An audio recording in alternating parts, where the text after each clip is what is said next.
907일 한 사람을 둘러싼 길고 긴 추격과 논란, 그리고 어쩌면 우리 사회의 어떤 단면을 보여준 이름 신창원. 오늘은 여러분이 보내주신 자료들 가지고 이 사건 한번 깊이 들여다보겠습니다. 네. 근데 시작하기 전에 이 이야기가 특정 인물이나 행동을 미화한다거나 또 모방을 조장하려는 의도는 전혀 없다는 점을 먼저 말씀드리고 싶습니다. 위험할 수 있는 세부 절차나 수치 같은 건 생략할 거고요. 그렇죠. 범죄 책임은 당연히 개인에게 있지만 그 배경이라든지 사회적 파장까지 좀 넓게 살펴보는 그런 시간이 됐으면 합니다. 자료들을 쭉 보니까 신창원의 어린 시절이 참 어두웠더라고요.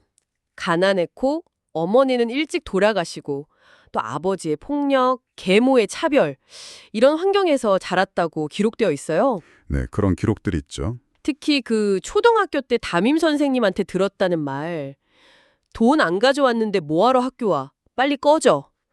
이 말이 정말 마음에 큰 상처로 남았다고 본인이 얘기했더라고요. 이게 어쩌면 사회에 대한 불신 그 시작 아니었을까 싶기도 하고요. 물론 불우한 환경이 범죄의 면죄부가 될 수는 절대 없죠. 중요한 건 비슷한 환경에서도 사람들은 다 다른 선택을 하니까요. 네, 맞아요. 하지만 이제 그런 경험들이 개인의 심리에 어떤 영향을 미쳤는지, 또 어떤 과정을 거쳐서 범죄로 이어질 수 있는지 그 맥락을 이해하는 건 사건을 좀 더 입체적으로 보는 데 도움이 된다고 생각합니다. 결국 절도 같은 걸로 소년원, 교도소 가고 그러다 1989년에 강도치사 혐의로 무기징역을 받게 되죠. 그리고 1994년에 부산교도소로 옮겨가서 거기서부터 무려 5년에 걸쳐서 탈옥을 준비합니다. 이때 보이는 그 치밀함이나 집념은 정말 놀라울 정도예요. 탈출하려고 체중을 막 15kg씩 빼고 또 그 감방 화장실 환풍구 있잖아요. 네네. 그 쇠창살을 실톱날 조각으로 매일 조금씩, 그것도 소리 안 나게 교도소 방송 시간에 맞춰서 잘랐다고 하니까 그 오랜 기간 동안. 정말 대단한 집념인데? 그렇죠. 근데 그 치밀함이 결국 사회적으로는 엄청난 위험성을 안고 있었다는 걸 보여주는 거고요.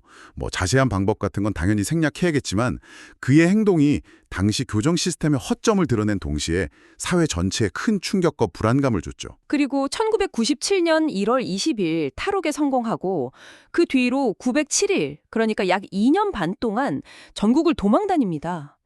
이동거리가 4만 킬로미터가 넘는다니 거의 전국 일주를 한 셈이죠. 네, 엄청난 거리죠. 훔친 돈이랑 차로 생활하고 또 여러 여성들하고 동거하면서 은신처를 계속 옮겨 다녔다고 해요. 변장도 하고 또 항상 특정 조건을 갖춘 곳을 선호했다는 얘기도 있고요. 이때 경찰 연인원이 97만 명 동원됐고 현상금도 당시로선 최고액인 5천만 원까지 올랐으니까요. 정말 국가적인 추격전이었어요. 그랬겠네요. 6번이나 경찰이랑 마주쳤는데도 다 빠져나갔죠. 그래서 신출 귀몰이 아니라 신출 경몰이다. 신창원이 나타나면 경찰이 몰락한다. 이런 웃지 못할 신조어까지 유행했고요. 아하, 그런 말도 있었군요. 네, 이게 단순히 도망자 한 명 잡는 문제를 넘어서서 신창원 사칭 범죄도 생기고 또 경찰이 동거녀 인권을 침해했다는 문제까지 불거지는 등 여러 사회 문제가 막 떠오르는 계기가 됐습니다. 이 길었던 도주극이 끝난 게 1999년 7월 16일인데요. 결정적인 건 한 시민의 제보였어요. 전남 순천의 한 아파트에서 가스레인지 수리하던 분 김영근 씨가 신창원을 알아보고 바로 신고를 한 거죠. 네, 그분이 군 정보부대 출신이었다고 하죠. 그 날카로운 관찰력 덕분이었는데 공교롭게도 그날 순천경찰서에서 신창원 검거 모의 훈면을 했었다고 해요. 아, 정말요? 타이밍이. 네, 그래서 더 신속하게 대응할 수 있었던 측면도 있고요. 또 아이러니하게 그가 숨어있던 아파트의 이중 현관문 구조가 오히려 도주를 막는 데 영향을 줬다는 분석도 있습니다. 잡혔을 때 편해요, 그냥 이렇게 짧게 말했다는데 참 많은 의미가 담긴 말 같아요. 오랜 도피 생활에 지친 심정이라든지 당시 건강도 안 좋았다고 하니까요. 네, 간질환이 꽤 심각했다고 알려져 있죠. 여러 복합적인 심경이 담긴 말이 아니었을까 싶습니다. 검거되고 나서 사회적으로 또 다른 현상이 나타났죠. 이른바 신창원 신드롬? 일부에서는 그를 약간 의적처럼 보기도 하고 심지어 팬카페까지 생겨났다고 하니까요. 맞아요. 특히 검거될 때 입고 있던 그 화려한 티셔츠 있잖아요. 그게 신창원 티라고 불리면서 막 유행했어요. 아, 맞다, 맞다. 기억나요. 이런 걸 블레임 룩이라고 하는데 범죄자에 대한 관심이 좀 왜곡된 방식으로 나타나는 거죠. 이건 우리가 좀 비판적으로 생각해 볼 필요가 있습니다. 언론의 과열된 보도 경쟁이나 대중의 어떤 호기심, 영웅 심리 같은 게 결합돼서 나타나는 현상이거든요. 흥미 위주로만 볼 게 아니라 그 사회적 책임감에 대해서도 고민해야 한다는 거군요. 그렇죠. 그 균형점을 찾는 게 중요합니다. 다시 수감된 신청원은 8옥이랑 도주 중에 저지른 추가 범죄로 징역 22년 6개월을 더 받았고요.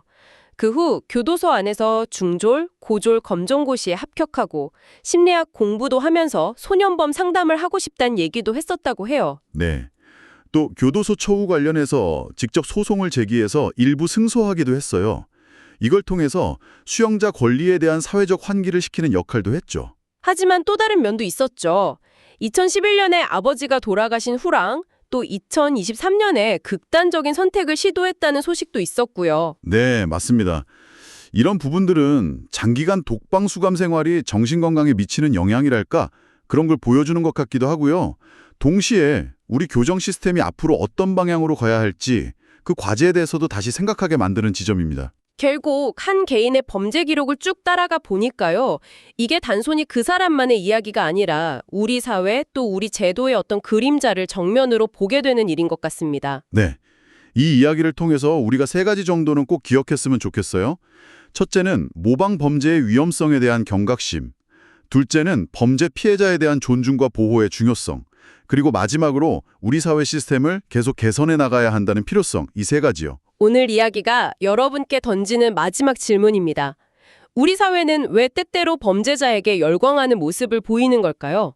그리고 그런 현상은 우리 자신과 우리 사회에 대해 무엇을 말해주고 있는 걸까요? 한 번쯤 생각해 보시면 좋겠습니다. 네, 오늘 이야기는 여기까지 나누겠습니다. 함께 해주셔서 감사합니다.